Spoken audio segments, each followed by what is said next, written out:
Hello, families.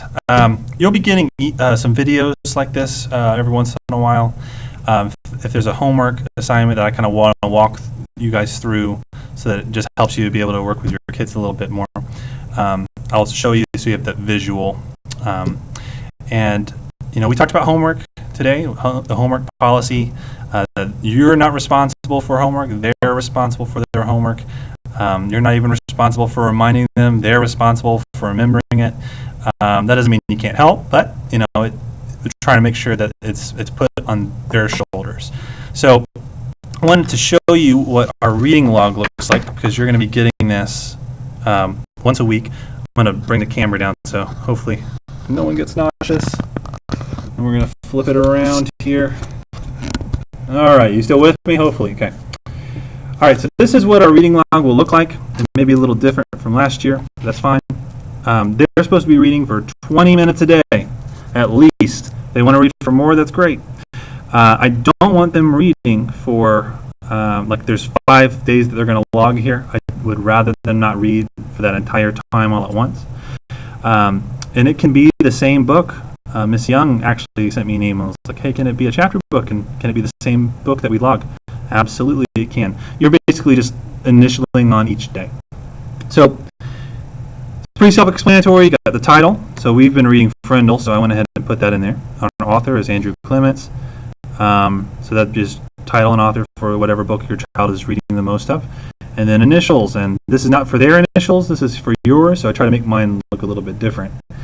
I would not initial it until this is completed.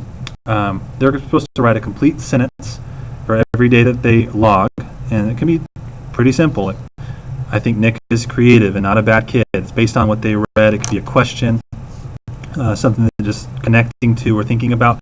But they're going to do one for 5 days. So they're reading every day, but they're only logging 5 days of it, and they'll all look the same. That's what it looks like. The second page, and I sent an email with that copy of the reading log so that if something happened and got lost, you would be able to access it. This is our spelling list. We're going to have 5 words this week, and I'm going to back the camera up so that you can see the entirety of it. We're going to have again, very, with, thing, and about. Down here. There we go. We will have some weeks where we have more, but we're going to start out with something that's kind of easier to manage. What they're going to do is they're going to use these words in a complete sentence. We're really focusing on complete sentences, so if you can help out with monitoring that, making sure that they've got the capitals correctly and the punctuation right, it'll help reinforce everything. So they're using these words in a sentence that they create, and they hopefully will spell it right because it's written there. And we talked about that. How silly would it be if it's written there and you misspell it? On the back, you'll notice I've sent a copy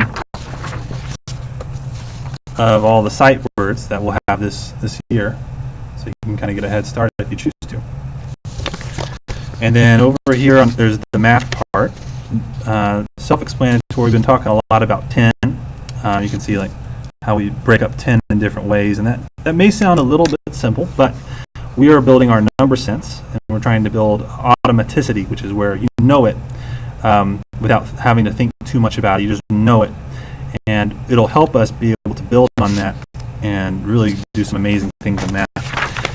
Something you may not be familiar with are number bonds. They look like this, but basically if you took 10 and had 8 of it, the other number that would be missing would be 2. So 8 plus 2 would be 10. And what I've been telling the kids is you can get one number in your head, like 6, and count up until you get to the 10. So it'd be like 6 in your head, 7, 8, 9, 10, maybe 4. That would be that number bond there. We're still working on word problems, so if they have some questions with that, that would be fine. But they're all going to be based off of the math that we've been doing. And then the only other thing I'll mention is you'll notice that a lot of times kids get where they think it's like A plus B equals C, and that equal sign is always at the end.